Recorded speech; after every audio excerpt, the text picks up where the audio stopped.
अगर आपका पहला हमल है और आप नॉर्मल डिलीवरी चाहती हैं तो ये वीडियो आपने एंड तक जरूर देखनी है। अस्सलाम वालेकुम, मेरा नाम डॉक्टर आफिया ज़ाहिर है। आज इस वीडियो में मैं आपके साथ टिप्स शेयर करूंगी कि नॉर्मल डिलीवरी को किस तरह यकीनी बनाया जाए। नॉर्मल डिलीवरी का तल्लक आपके हमल से पहले का है। अगर आपका वेट नॉर्मल से ज्यादा होगा, ऐसी सूरत के अंदर हमल के अंदर आपको पेचीदगियों का सामना करना पड़ेगा, जिसमें ब्लड प्रेशर और शुगर का मसला है। दूसरी वजह यह है कि जब आपका वेट ज्यादा होता है तो लेबर पेन्स जो है वो प्रॉपर नहीं लगती, डिसफंक्शनल लेबर होती है। अगर आपकी ये पहली प्रेगनेंसी है तो आप कोशिश करें कि आप वो गजाएं खाएं कि जिससे आपका वेट हमल में बहुत ज्यादा ना हो जाए। दूसरी अहम बात यह है कि आपने अपना डॉक्टर जो है वो किस तरह सिलेक्ट करना है। आपने अपना डॉक्टर वो सिलेक्ट करना है जो 24 और अवेलेबल हो, क्योंकि लेबर का कोई वक्त जो है मुकर्रर नहीं है। लेबर किसी वक्त भी हो सकती है। किसी पेशेंट को रात को दर्द लग जाती है, किसी को सुबह लग जाती है, मतलब इसमें टाइम तो नहीं होता। तो आपने डॉक्टर वो सिलेक्ट करना है कि जो 24 और इमरजेंसी आपको कवर दे। इसके अलावा डॉक्टर आपकी हर कंप्लेंट को सुने और आपको अपॉइंटमेंट से पहले ये डर ना हो कि आपकी आज अपॉइंटमेंट है, बल्कि आप खुशी खुशी उस डॉक्टर के पास अपनी अपॉइंटमेंट के लिए जाएं। डॉक्टर आपके साथ फ्रेंडली हो, आपके तमाम सवालात का वो तसल्ली बख्श जवाब दे। तीसरी इंपॉर्टेंट बात ये है कि आप हमल के दौरान एक्टिव हों। जब आपका एंड ट्राइमेस्टर चल रहा हो तो आपने लाजमी 35 to 45 मिनट्स वॉक करनी है। इससे आपकी ब्लड सर्कुलेशन जो है बॉडी में इंक्रीज होगी, जिस सूरत में आपके पेल्विक फ्लोर मसल्स में भी ब्लड सर्कुलेशन ज्यादा होगी। ब्लड सर्कुलेशन पेल्विक फ्लोर में ज्यादा होने की वजह से आपकी हड्डियां और आपके पट्टे जो हैं वो मजबूत होंगे और डिलीवरी के दौरान वो रिलैक्स हो जाएंगे। और अगर आप अपने हमल के दौरान एक्टिविटी नहीं करेंगी तो इस सूरत में आपकी हड्डियां, पट्टे और लिगामेंट्स जो हैं वो टाइट हो जाएंगे और इस तरह डिलीवरी मुश्किल हो जाएगी। चौथी इंपॉर्टेंट बात यह है कि आपने जो है हाइड्रेशन का ख्याल रखना है। आपने पानी का ज्यादा से ज्यादा इस्तेमाल करना है, क्योंकि जब आपको पानी की कमी होगी तो बच्चे का पानी भी कम हो जाएगा। इसके अलावा बच्चे की मूवमेंट्स कम होंगी, तो फिर इस सूरत में आपके नॉर्मल डिलीवरी के चांसेस कम हो जाएंगे। पानी का इस्तेमाल ज्यादा करने की वजह से आपके टिश्यूज भी हाइड्रेट रहते हैं, जिसकी वजह से वो जल्द सॉफ्ट हो जाएंगे और नॉर्मल डिलीवरी इजी हो जाएगी। पांचवी इंपॉर्टेंट बात यह है कि आप अपनी जो है डाइट को प्रॉपर करें। आप न्यूट्रिशन को जो है उस पे जो है ज्यादा फोकस करें। आप हरे पत्ते वाली सब्जियां, फल का इस्तेमाल ज्यादा से ज्यादा करें। बेकरी के प्रोडक्ट से आप अवॉइड करें और डब्बे के जूस से इज्तनाब करें। आपने ये कोशिश करनी है कि आपने शुगर का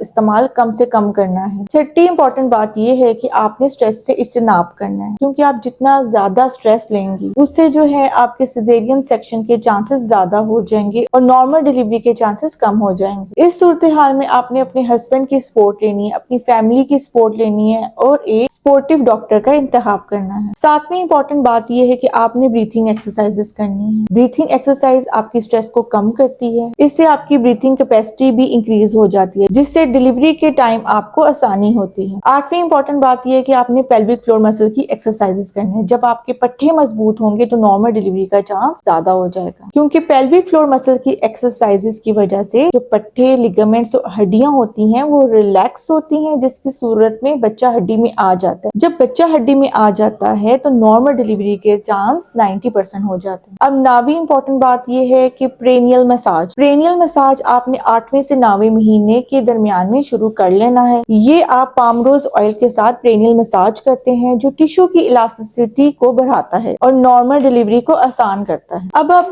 बात करेंगे कि नॉर्मल डिलीवरी को यकीनी बनाने के लिए कौन सी ग़िज़ाएं हैं। आप 9वें महीने से पपाया का इस्तेमाल करें। पपाया की वजह से जो है यूट्राइन कंट्रैक्शन शुरू हो जाती हैं और नॉर्मल डिलीवरी के चांसेस ज्यादा हो जाते हैं। तो आप 9वें महीने से पपाया का इस्तेमाल कर सकती हैं। इसके अलावा कुछ फीमेल्स होती हैं, वो कहती हैं कि डॉक्टर साहब इतना देसी घी हम लोगों ने बनाया है, तो क्या हम पेशेंट को देसी घी दे सकते हैं? तो देखिए, देसी घी जो है वो आप 1 चम्मच से ज्यादा आप पेशेंट को ना दें। 1 चम्मच आप इस्तेमाल कर सकती हैं। और सबसे इंपॉर्टेंट मैसेज जो है मैं आपको ये देना चाहती हूँ कि कैस्टर ऑयल का इस्तेमाल आपने नॉर्मल डिलीवरी के लिए बिल्कुल इस्तेमाल नहीं करना, क्योंकि कैस्टर ऑयल इस्तेमाल करने की वजह से बच्चा पेट में पहाना कर देता है और जब बच्चा पेट में पहाना कर देगा तो इमरजेंसी सिजेरियन सेक्शन के चांसेस ज्यादा हो जाएंगे। और एक और सवाल है जो पेशेंट बहुत पूछते हैं कि डॉक्टर साहब ये एपिड्यूरल की वजह से क्या कमर में हमेशा के लिए दर्द होता है? देखिए, एपिड्यूरल का इस्तेमाल बिल्कुल सेफ है। इससे कमर में कोई भी दर्द नहीं होता। वो फीमेल जिनका पेन का थ्रेशोल्ड लेवल कम है और जो पेन को बर्दाश्त नहीं कर सकती, वो एपिड्यूरल डिलीवरी के दौरान जरूर लगवाएं, क्योंकि बहुत सी पेशेंट ये होती है कि जब उनको पेन आती है तो वो कहती है कि नहीं नहीं हमसे नहीं होगा,